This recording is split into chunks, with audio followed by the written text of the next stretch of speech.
High, আমি সিরাজুল ইসলাম সুলাইমান।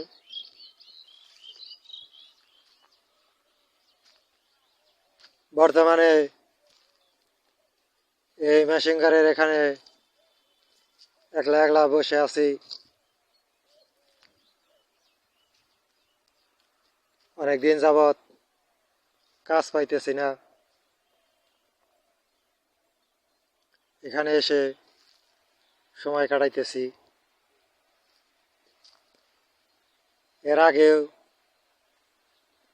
অনেকে হয়তো আমার ভিডিও দেখেছেন। এই ঘরের আশেপাশে তো আপনারা বাপের বেড়াদের ধর্মের এবং আইনের কি বুঝলেন?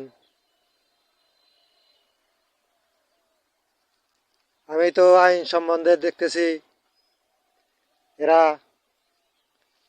একজন লোক 15 বছর চাকরি করলে সে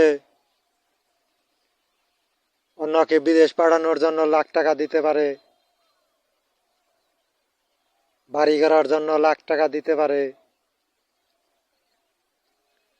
বাপের বেটাদের আইনের লোকদের বেতন কত লাখ করে দেয়, যার কারণে এরা লাখ লাখ টাকা অন্য লোককে হাওলাত দিতেছে, লাখ লাখ টাকা বাড়ি বানানোর জন্য দিতেছে, নিজে অনেক জমি কিনতেছে।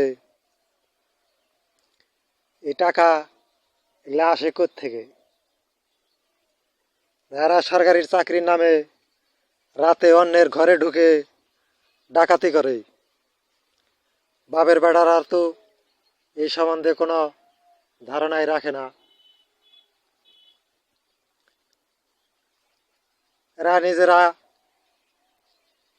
ভুল করার জন্য ভালো সেজে থাকে,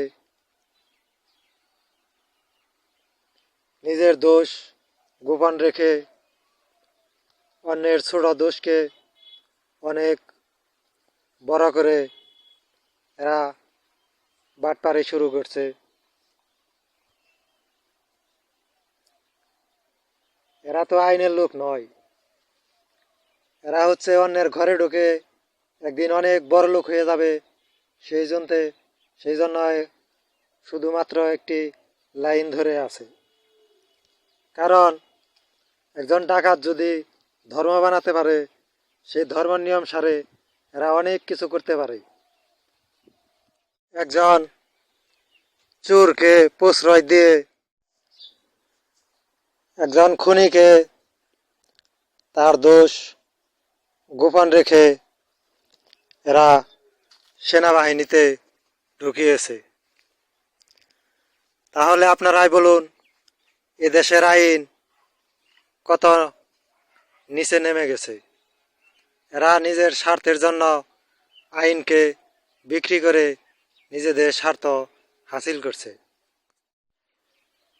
সব মিলিয়ে বিচার করতে গেলে দেখা যায় যে এরা বাপের বেটারা মায়ের বেটাদের বিরুদ্ধে থাকার জন্য ধর্ম এবং আইন বানিয়ে দল বেঁধে আছে। এদের বিরুদ্ধে কেউ কোনো অ্যাকশন নেয় না। এখানে চাল খাটিয়ে শেখ হাসিনা সরকারকে মেরে তার খুনের খবর গুম করে ফেলেছে। তাও এদেশের লোক এসব খবর বলতেই পারবে না।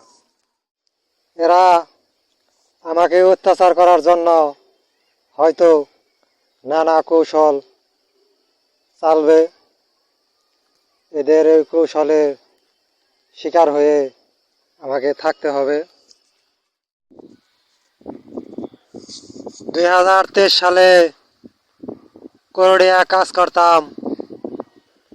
এই বারাবাঁকিয়া থেকে করোড়িয়া প্রতিদিন হাইডা যায় কাজ করতাম, আবার হাইডা আসতাম।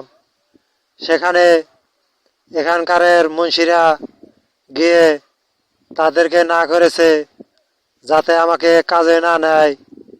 এরা এইভাবে আমাকে অত্যাচার করে।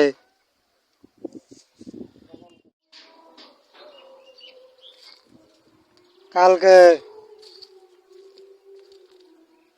হিন্দু এক চৌকিদার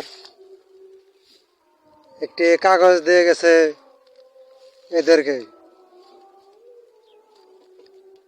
আজকে সকালে কি নিয়ে যেন এরা নিজেরা আলোচনা করেছে। বাড়িতে এসে একজন আরেকজনকে বলছে যে সেখানে চীনাকে 1 লাখ টাকা দিছে, এ কথা উল্লেখ কেন করছ? তার মানে সরকার এদের কাছ থেকে 1 লক্ষ টাকা নিয়েছে। আর এ বাড়ির মাদিটা মর্দাটাকে বলছে যে এসব কথা উল্লেখ যেন না করে।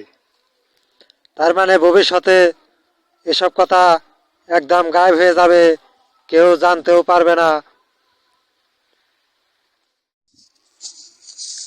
যে সরকার এদের কাছ থেকে 1 লক্ষ টাকা নিয়েছে। তবে এসব নিয়ে যাতে ঝামেলা না হয় সেজন্য সরকারকে 1 লক্ষ টাকা দিয়েছে এখানকার চোরেরা। 9/12/2024 সোমবার এরা জমি নিয়ে কি যেন আলোচনা করার জন্য বসবে। আমি এসব বলতে পারবো না। এখন আপনারাই যাচাই করে দেখেন যে ঘটনা সত্য না মিথ্যা।